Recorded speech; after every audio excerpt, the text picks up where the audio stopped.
Welcome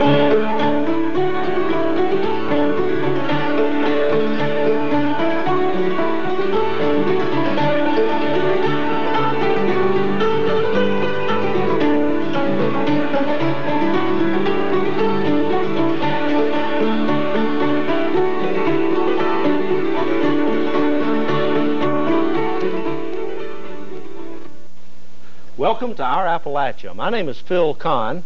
I'm your host for this series, and today we're really fortunate. We don't have one guest, we have 16 cute guests from Farmers Elementary School. This is a Brownie troupe, and they decided to join us today, and we're going to tell some folk tales and maybe sing a couple of songs. I'll tell some tales if y'all will sing the songs.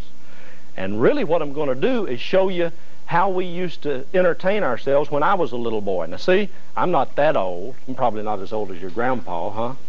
But when I was a little boy, there wasn't a TV. You know, now y'all watch TV a whole lot, probably. But we were lucky, in my opinion, because instead of TV, we were able to get our daddies and our mamas and our grandmama and granddaddy, our aunts and uncles to tell us stories and sing songs and have a super time. And really, I bet your grandmother and granddaddy and aunts and uncles know a lot of stories too. You ought to make sure they tell you a whole lot of stories after we finish this today, okay? But I tell you what I want to do first. I want to tell all the folks who you are, but the best way is to let you give me your name, and you tell me how old you are, okay? You don't have to make a speech, but you can tell me that much. But I want you to say it good and loud so everybody out there knows exactly who you are. Is that a good idea? All righty. And we're going to start right over here. And what is your name? Teresa. Teresa? Your front name and your back name? Jean Tuckett. Teresa Jean Tuckett. Okay, Teresa Jean Tuckett. And how old are you? 8. 8 years old. All righty. Kelly Moore, and I'm 7 years old. Kelly Moore, 7. Okay, and what's your name? Jennifer Robin Watkins, 1st grade. Jennifer Robin Watkins, 1st grade. So that makes you kind of 6, about 6 or 7. All righty. Leslie Allen Foreman. Leslie Allen Foreman. 6. 6 years old. Okay, you must be a 1st grader. Howard. Hope Howard? How old are you, Hope? 6. 6. Okay. Bobby Joe Clark, 6. Bobby Joe Clark, 6. Shannon Thomas, 8 years old. Shannon Thomas, 8 years old. I know you. I know a lot of you mamas and daddies. Julianne Haggard, 8 years old. Okay, Julianne Haggard, 8 years old. Melanie Howard, 8 years old. Melanie Howard, 8 years old. Robin Stephanie Swim, 8 years old. Robin Swim, 8 years old. All righty. Robin Clark, 8 years old. Robin Clark, 8 years old. Tammy Marshall, 8 years old. Tammy Marshall, 8 years old. Sarah Ann June, 6 years old. Sarah Ann Ruin, 6 years old. Cynthia Louise Conn, 6 years old. Cynthia Louise Conn, I think I know you too. 6 years old. All righty. Tiffany Ann Buckner, 8 years old. Tiffany Ann Buckner, 8 years old. Angela Ruth Kidd, 6. Boy, that's a great bunch. All of you are 6, 7, 8 years old. You're just right for singing and storytelling. Well, I tell you what we're going to do. We're going to tell a story that I heard when I was a little boy. And what we'd do at night, see, we didn't have a TV, so we'd gather around the fireplace, or when I was a kid, we had a big old stove in the middle of the living room that burned coal. And we loved for Daddy to tell us stories. He'd tell us about old Rawhead and Bloody Bones. Have you ever heard that one? Boy, it's pretty rough. I'm not going to tell you that one. And about the seersucker. And Daddy used to tell us a story about an old man that lived in a cave called Akanu. They called him Akanu because when he was out running around, he was going, Akanu, Akanu. That's a little spooky, too. So let me tell you a story that's not quite so spooky. It's a story called Sodasalaritus. Y'all know what soda is? Soda? Baking soda? Yeah. Okay, old-timers used to call baking soda saleratus. Okay, so that's how the name of this story came along, Sodasalaritus, all righty? Because what happened is this family that lived way up on Tar Flat, I think they were probably caudals, and they lived way up on Tar Flat. How many of you know what Tar Flat is? Do you? Why, every one of you do. Okay, you live on Tar Flat. Well, anyway, what a lot of people call Farmer Sharkey Road goes up on Tar Flat, and it overlooks the Licking River Valley. Okay, but they lived up on Tar Flat. They weren't too far from farmers. A mommy and daddy and a boy, and the boy's name was Chad, and the girl's name was Cindy, I think. and they were probably caudals. Okay, but the mama said, you know, I'd like to make some good fresh biscuits. So I tell you what, Chad, how about going down to Farmer's for me? Go down to Calvert Grocery, okay? Go down the hill and get me some Sodasalaritus. But now you be very careful. You go straight to the store, because see then, when you came down the big hill off Tar Flat, the woods were real deep and dark. They hung right over the road. It was just an old gravel road then, you know. And then you got down to the creek. Y'all know the name of that creek? It's Triplet Creek. Okay, and now we got a new bridge there, but this was an old rickety bridge. And Miss Caudle said, you better be very careful, Chad, because now they say there's been bears kind of around that creek and around that bridge. So you go straight down there to Calvert Grocery, you get some Sodasalaritus, and you come right back, and don't you mess around, you hear? And Chad said, okay, Mama. Said, now don't you forget Sodasalaritus. So he went skipping down the road, Sodasalaritus, Sodasalaritus, Sodasalaritus, so he could remember, you know. They came down the hill, and he just went right on past the bridge, Sodasalaritus, Sodasalaritus, right on up to Farmer's and into Calvert's Grocery, and said, Mr. Calvert, my mommy wants some Sodasalaritus. We're going to have us some good biscuits. Mr. Calvert said, okay, Chad, but now you take this Sodasalaritus and you go straight home, because now I tell you, there might be some bears or wildcats or something in the woods, so you got to be real careful or one might grab you. Well, old Chad, he went back, and he wasn't in too big a hurry going back. Got to the bridge and said, well, I guess Mama wouldn't mind if I just threw one big rock in Triplet Creek. So, kersplash! Well, I want you to know that all of a sudden came a crawling and a growling and a scrapping and a rooting a great big old woolly, ill-tempered black bear. And he said, I tell you what, little boy, now here I am down here sleeping, and it's bad enough you going over my bridge clickety-clack, but now if you're going to come back and start throwing rocks in my creek, I'll tell you what I'm going to do. I'm going to eat you up, you and your Sodasalaritus. Boom! Well, there was old Chad. Where do you figure he was? He was right down in that big bear's stomach. Well, that old bear, he just clumb right back down into the creek, right back under the bridge, and just snored back off to sleep. Well, Miss Caudle, now, she got tired of waiting, you know, because she was wanting to get on with the biscuits and have supper. But she didn't know where Chad was. And she said, Cindy, now I tell you, I don't know what happened to Chad, but now I'd say he's down there at the creek goofing around, probably getting mud all over him. I'm going to have to get that boy. But why don't you go down to the store and you tell him to come home with that Sodasalaritus, because we got to get the cooking done. So Cindy said, okay, Mama, I'll go. Now don't forget Sodasalaritus. So she was skipping along, Sodasalaritus, Sodasalaritus, Sodasalaritus. Well, she went straight across the bridge, right down to the store, and said, Mr. Calvert, have you seen Chad? Mr. Calvert said, well, I'm sorry, Cindy. He came here and he got his Sodasalaritus. I told him to go straight home, but now I don't know where he is.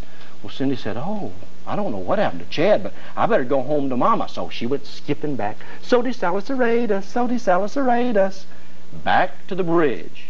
And she said, I wonder if Chad's down there in the creek a-messing around. So she looked way down under there, and uh-oh, she thought, too late. Up that bank come a-growling and a-scrapping a great big old mean, woolly, ill-tempered black bear. And he said, now, little girl, I'm getting tired of this stuff. I done eat your brother, him and his Sodasalaritus, and how in the world am I going to get sleep on that big meal of your brother and you goofing around up here? I tell you what I'm going to do to you. Boop.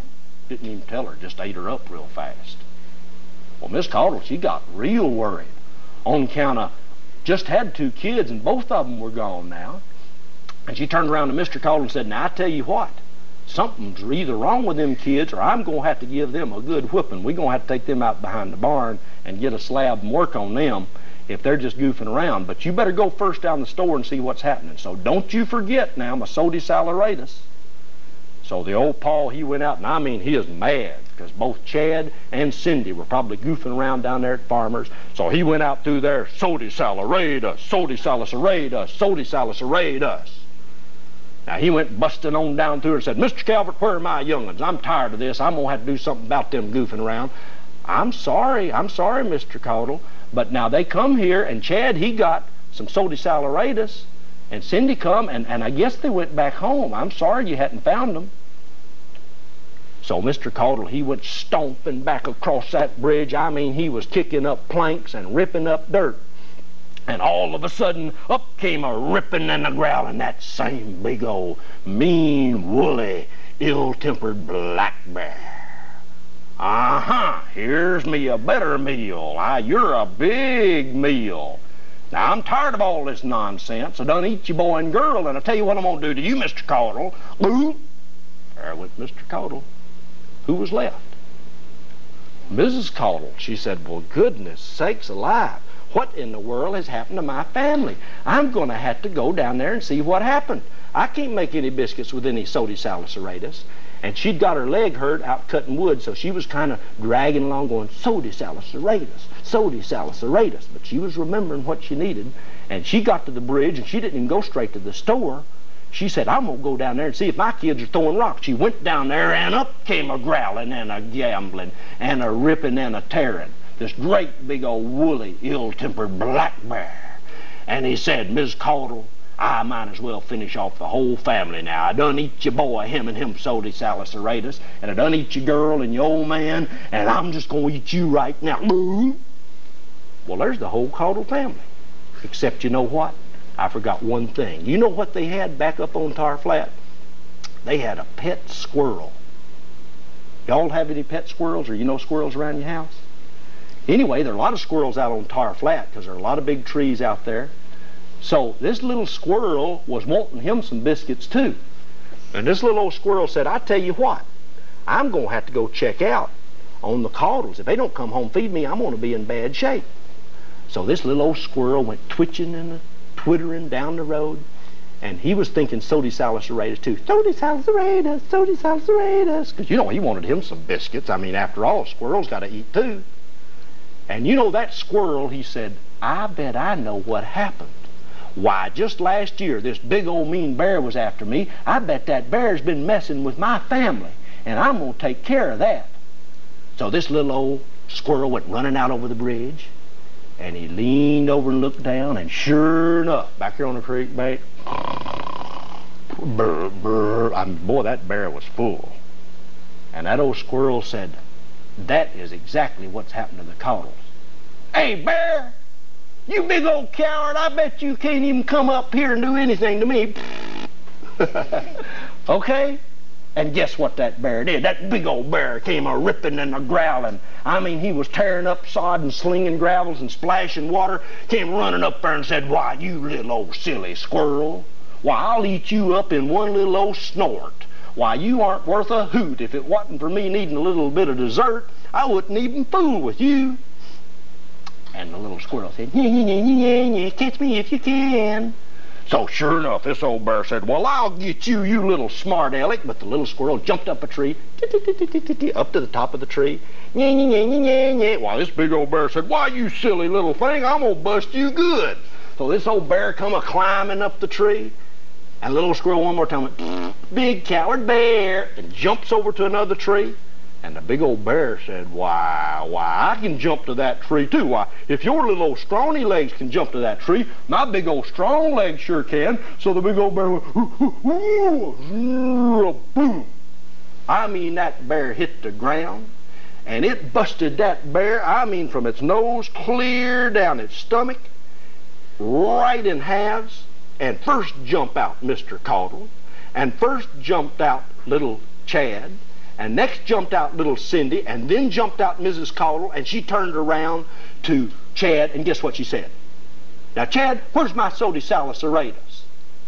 And the little old squirrel was just up there just a-giggling and carrying on, and the Caudles were so happy because their little squirrel had rescued them. And the mama said, come on home, we're going to give a whole bunch of biscuits to this little old squirrel, because we've done been rescued from this big old black bear. So they went home, and they ate some biscuits. And what they eat on their biscuits, do you reckon? Butter, sorghum molasses. But guess what they had for the best part of their meal? Bear meat. Okay? So they had a great feast and lived happily ever after up on Tar Flat. And I'd say some of their kinfolks are still up there today, wouldn't you reckon? Okay? Tell you what we're going to do. we're going to sing a little now because you girls are going to work my voice out if I have to do all the talking. So I'm going to let you help me by singing a song. That's the other thing we did when I was a little boy. We used to sing a whole lot of songs, especially on Sunday afternoon. And a lot of times we would sing church songs, you know, what they call gospel songs. You know, songs like, I'm going to take a trip on the good old gospel ship. I'm going far across the sky. I'm going to shout and sing until all the heavens ring when I'm bidding this world goodbye. Y'all might not have ever heard that, but that was a real popular song when I was a little boy. And we'd sing songs all afternoon long, but we had a whole lot of just fun songs. And I bet you know them because we still teach our kids songs, and some of them are very popular, and some of them are about this part of the country. If you live down on Lower Licking, you live down in a valley, you know. If you live on Tar Flat, you live up on a ridge. How many of you live on a ridge top? Way up on top of Tar Flat. Now, I know you do. You live near Sharkey. You do, don't you? How many of you live down in a valley, kind of close to the river? Some of you live on Lower Licking. You live on a ridge top. You live up above Bluestone. I know that. All righty. So you live down in the valley. Well, this song y'all know. I know you know it because it's called Down in the Valley. And it's a fella singing to his girlfriend or a girl singing to her boyfriend, either way. Right? And it's kind of a love song, but not real heavy. You know, there were a lot of old songs like Barbary Ellen and Lord Randall and Down by the Banks of the Ohio. They were love songs, but some of them were kind of sad.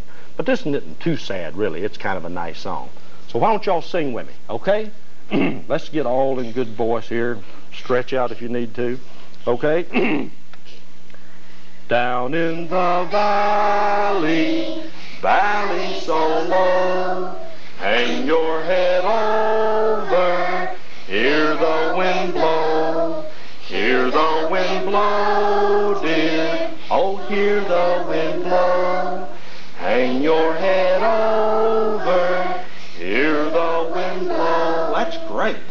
Roses love sunshine, violets love dew, angels in heaven know I love you, know I love you, dear, know I love you, angels in heaven know I love you.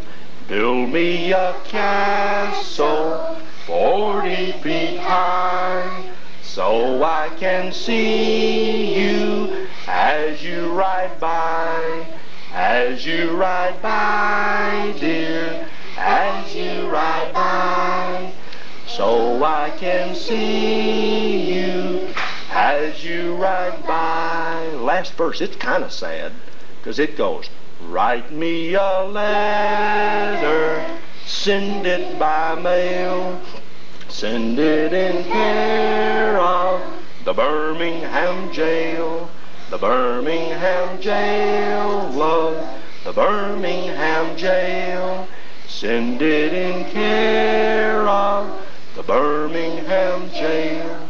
Boy, y'all are good. You know, y'all are good enough on that song that I think I'm going to teach you a song. We don't have a whole lot of time, but I'll teach you one quick song, and then y'all want me to tell you a story that's a little spooky? Yeah. What do you want me to do first, a story? Let's do a story first. Y'all probably have heard this story. I'm not going to tell you any real rough ghost stories, but we loved ghost stories. We loved snake stories. They were really fun. But it's better when you turn the lights way down, sit around by the fireplace and cook a little popcorn, yum yum, and you start telling real rough stories. Well, this one is about a family, I think it was the Ramey family that lived down on Lower Licking Road, probably pretty close to y'all. And there were two little kids in this story, Phil and Sarah, okay? And they lived probably kind of close to Blue Bank. Y'all know where Blue Bank is? Okay, they probably lived pretty close to there. Anyway, Phil and Sarah were helping their mommy and daddy kind of in the late summer, getting close to fall, and they were digging potatoes. But the thing is, the garden kind of ran up, you know, where it wouldn't get in the water down on the river, kind of ran up the side of a hill. And guess what was right against the garden? A graveyard. And that's where all the potatoes were planted, right up there by the graveyard. And Mr. Ramey said, now, Phil, you and Sarah go up there and you dig all those potatoes, but now you be very careful. Don't you get in that graveyard. We don't want no digging in there. Now, it's okay to dig them taters, but I don't want you digging any haints, you understand. You know what a hain is, don't you? Yeah. It's kind of like a ghost. So Phil and Sarah were chopping and chopping, and Sarah said, "Now Phil, you're getting a little too close to the graveyard. No, I'll get a few more potatoes." And whoomp, one more whoomp. Ooh, there was kind of a little shaking and a moving in the ground. And out popped this real weird-looking little brown thing. It was long, and it kind of looked like a potato. But you know what else it kind of looked like? Kind of looked like maybe a big old giant's toe. And Phil said, "Sarah, you reckon this is a potato?" "Well, I guess it's kind of weird looking. It's kind of got warts and moles on it, but you'll put it in the tater box, and let's just go on home." So they put it in the box, and night came, and they took all their potatoes in, and they put them on the kitchen table. Well, they sat around a while, and they ate, and then you understand they went to bed. You know, Mr. Ramey, Ms. Ramey, Phil and Sarah, they went to bed, and they were all kind of laid back, snoring a little bit. And all of a sudden, there was this funny noise came out from in the yard. And it was real low, and it went, "I want my big toe. I want my big toe." Mr. Ramey woke up and said, Mom, what is that noise? Is that you? Are you snoring real funny or talking to you?" "No, it's not me. You better go out in the yard and see what's happening." "I want my big toe." So Mr. Ramey, he jumps up and he goes to the door and he cracks the door and he goes out. Quiet. Didn't hear any more from Mr. Ramey. Well, then Ms. Ramey, she laid back down and said, "Wonder where my husband is." And one more time, "I want my big toe." Ms. Ramey said, "Now this is silly. Somebody's playing a prank on me. It's some of these mowers or some of these Bowmans or some of these people up and down this river. I'm going to go check this out." So she went out the door. Ah! Boom! I mean, buddy, her screaming stopped real fast before it really got out. Well, guess who was left in the house then? Just Philip and Sarah. And they was kind of shivering a little bit because they remembered that strange potato, you understand. So they said, "Let's go in the living room and sit in the living room and hold hands together." And there wasn't a fire in the fireplace because it was summer, but they sat kind of by the fireplace, and all of a sudden as they sat there, "I want my big toe. I want my big toe." And it sounded like it was coming down the chimney, you understand. And they was holding hands, and it was getting louder. "I want my big toe. I want my big toe." "There's my big toe." Well, I didn't scare you a bit, did I? A little bit? That's the end of the story. Is that enough of that story? Sometime when it's real dark, you ought to hear it, huh? Let somebody grab your big toe real hard. Better when you're barefooted, when your big toe's sticking out pretty bad. Let's sing that song I was talking about. You know, back in this part of the country, particularly where y'all live, over in western Rowan County, people used to put up all their food. You know, shucky beans. Y'all know what shucky beans are? You know what it is when you put beans on a thread and let them dry out? Yeah. But I bet all your mamas and daddies can, don't they? Maybe dry some apples or something like that. Okay, people used to put up sauerkraut. Didn't any of your mamas make sauerkraut? I bet they make pickles. You don't like sauerkraut. I can tell by the way you frowned. You do like sauerkraut? I used to like to even drink sauerkraut juice, but this is a great song, particularly if you like sauerkraut, because it talks about sauerkraut like it's really great stuff. I learned this from a lady down in Virginia back in the mountains, and she said they loved sauerkraut and liked to sing about it. And here's how it goes. Real easy. I'm going to teach it to you. It goes, "Sauerkraut is splendid, sauerkraut is fine. Oh, sauerkraut is splendid, sauerkraut is fine. Yes, sauerkraut is splendid, sauerkraut is fine. I think she ought to know it, since she eats it all the time." That's easy. All you say is sauerkraut is splendid, sauerkraut is fine 3 times, and then I think she ought to know it, because she eats it all the time. Let's try it all together. Sauerkraut is splendid, sauerkraut is fine. Oh, sauerkraut is splendid, sauerkraut is fine. Louder! Sauerkraut is splendid, sauerkraut is fine. I think she ought to know it, since she eats it all the time. My pappy brought a pretty gal, he brought her from the south. Oh, my pappy brought a pretty gal, he brought her from the south. Yeah, my pappy brought a pretty gal, he brought her from the south. She ate so much sauerkraut, she couldn't close her mouth. Oh, sauerkraut is splendid, sauerkraut is fine. Louder, sauerkraut is splendid, sauerkraut is fine. Hey, sauerkraut is splendid, sauerkraut is fine. I think she ought to know it, since she eats it all the time. Now, here's how you make it. You puts it in the barrel and you stamps it with your feet. Yeah, you puts it in the barrel and you stamps it with your feet. Well, you puts it in the barrel and you stamps it with your feet. And that's what makes sauerkraut so good to eat. Everybody, sauerkraut is splendid, sauerkraut is fine. Hey, sauerkraut is splendid, sauerkraut is fine. Yes, sauerkraut is splendid, sauerkraut is fine. I think she ought to know it, since she eats it all the time. Y'all like that song? Yeah. You ought to teach it to your mom and daddy, okay? Hey, let me tell you, I bet your mamas and daddies and aunts and uncles know a lot more stories than I do. Now go home and say, we don't want to watch TV tonight. We want to tell some old tales like when you were a boy or when old granddaddy was a boy, and they'll tell you some super stories. I wish I had time to tell you about farmers. It's a super community. The school you go to is a real old school, and I'm not just talking about the building. I mean, before that there was a school there, because farmers had a post office way before Morehead did. Big sawmill operation, and loggers floated logs down the stream. A lot of great tales about farmers, and I bet your folks know a whole lot of them. But I tell you what, we're going to have to wrap it up right now. I'm going to have to talk to you some other time, but we've all run out of time today. Have you all had a good time? Yeah! Good. Well, I'll come down to your school sometime and talk to you. But right now, what I'm going to have to do is tell all of the folks who are watching us on TV goodbye. And I'm going to tell them thank you for joining us on Our Appalachia with these great, lively Brownie Scouts, elementary school students. But come again when we take up another interesting aspect of the culture and heritage in our eastern Kentucky region. Thank you, girls. Tell everybody bye. Bye.